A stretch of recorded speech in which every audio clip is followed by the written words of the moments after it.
Bienvenue dans cette nouvelle vidéo où on va voir ensemble c'est quoi un blog, pourquoi créer un blog, comment en créer un et quel est le prix d'un blog. C'est parti. Qu'est-ce qu'un blog? Eh bien c'est un site ou une partie d'un site sur lequel on va rédiger des articles de blog. Alors il peut y avoir un seul auteur ou plusieurs auteurs, vous pouvez être une équipe d'auteurs. Et le blog, il peut être sur une thématique généraliste, donc on va parler un peu de tous les sujets possibles, ou bien sur une thématique précise. Ça peut être la moto, ça peut être le jardinage, ça peut être l'Amérique du Sud, peu importe en fait, ça va être une thématique que vous allez choisir, et donc en général, on va respecter une ligne éditoriale.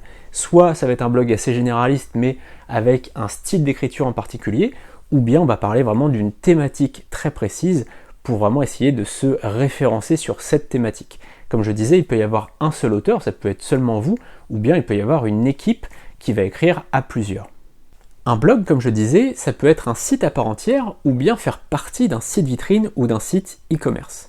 Imaginons que le blog soit un site à part entière, c'est-à-dire que l'entièreté du site est un blog, et bien dans ce cas, sur la page d'accueil, vous verrez les derniers articles par ordre antéchronologique, comme vous pouvez le voir à l'écran, c'est-à-dire que les premiers articles seront les plus récents et ensuite on aura les articles plus anciens.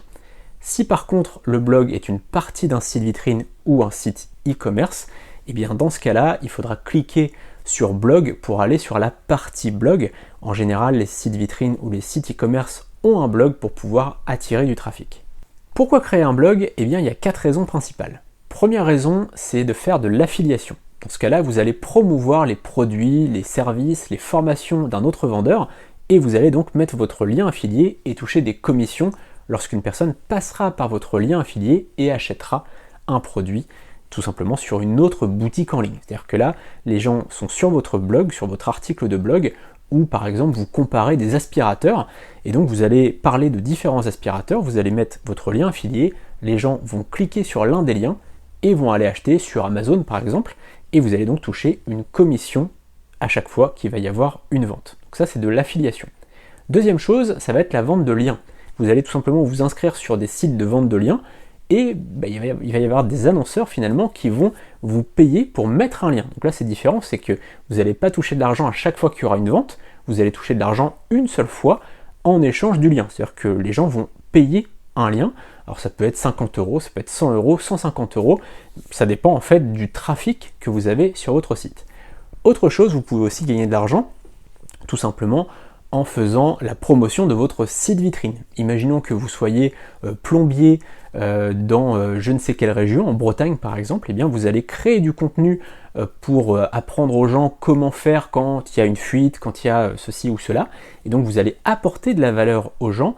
Et finalement, vous allez dire, voilà, si vous avez besoin, contactez-moi au 06 machin, vous mettez votre numéro, et donc vous allez dire que vous êtes plombier tout simplement, et les gens vont vous faire encore plus confiance, puisque finalement vous êtes plombier, mais en plus de ça, vous avez proposé une solution, c'est-à-dire vous avez apporté de la valeur avec votre article, donc vous gagnez déjà en sympathie, les gens vont gagner en sympathie par rapport à vous, par rapport à la valeur que vous avez apportée, et puis en autorité, c'est-à-dire que voilà, vous montrez comment vous travaillez. Donc ça peut vraiment faire gagner des clients, ça fait vraiment gagner directement des clients qui sont ciblés, puisque c'est des gens qui, s'ils ont recherché comment corriger une fuite d'eau, en général c'est qu'ils sont dans la panade et qu'ils ont besoin absolument de trouver une solution. Si vous dites que vous êtes plombier en Bretagne, dans tel département en particulier, vous allez trouver facilement des clients. Personnellement j'ai commencé comme ça, où j'écrivais des articles pour faire parler finalement de mes prestations de services, de création de logos, etc. Donc ça peut être vraiment une très bonne chose, même si en effet c'est un peu plus dur de le faire quand on est dans un département particulier, puisque là il faut vraiment préciser qu'on est dans ce département et que on ne va pas se déplacer à l'autre bout de la France, mais ça peut vraiment être une manière de trouver des clients. Et puis il y a une quatrième raison de créer un blog, c'est tout simplement de créer du contenu pour faire parler d'un site e-commerce, pour promouvoir en fait vos propres services. Là c'est pas de l'affiliation, là c'est par vraiment faire la promotion de vos propres services. Par exemple à l'époque j'avais un site e-commerce où je vendais des nœuds papillons et finalement j'apprenais par exemple dans un article, je faisais un article comment choisir son nœud papillon, comment nouer son nœud papillon, avec quelle chemise porter un nœud papillon, etc. Et donc ça me crée du contenu pour avoir du trafic ultra qualifié. Comment créer un blog? Eh bien pour ça, il y a deux façons de faire. Soit vous le créez vous-même, mais ça va pas forcément être très facile à faire, même si le blog c'est le type de site qui est le plus facile à créer. Il y a des tutos sur YouTube et vous pourrez apprendre à le faire tout seul, mais vous pouvez aussi faire appel à un freelance, c'est ce que je vous recommande de faire. Pour un blog, je ne vous recommande pas de faire appel à une agence parce que ça va être très cher pour ce que ça va être finalement, alors qu'un freelance peut très bien faire l'affaire et peut vous créer vraiment un très très beau blog. On verra juste après combien ça coûte, mais c'est pas le plus cher, c'est pas le projet le plus cher à créer. Donc n'hésitez pas à faire appel à un freelance. Je vous ai mis le lien de la plateforme befreelancer.com dans la description. Vous trouverez plein de très très bons freelances pour votre projet. Et enfin, combien coûte un site web? En général, ça va coûter entre 500 € et 1000 €. Ça dépend évidemment de votre projet, ça dépend de combien de pages vous voulez, mais en général, on va être dans ces tarifs-là. Ça peut, si on élargit un petit peu la fourchette, on va dire entre 300 et 1500. Ça peut commencer à 300 €, même si là, ça va quand même être assez peu cher et donc il peut y avoir un travail un peu plus bâclé.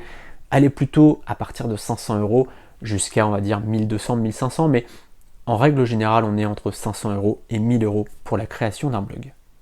Voilà, c'est la fin de cette vidéo, j'espère qu'elle vous a plu et qu'elle vous aura été utile. N'hésitez pas à vous abonner juste en dessous et à activer la cloche pour ne rien manquer des prochaines vidéos. Je prépare plein de nouvelles vidéos dans les prochains jours, donc n'hésitez pas à vous abonner et à laisser un petit commentaire juste en dessous pour me donner des idées de vidéos et évidemment pour me poser toutes vos questions sur votre projet. À très bientôt, salut!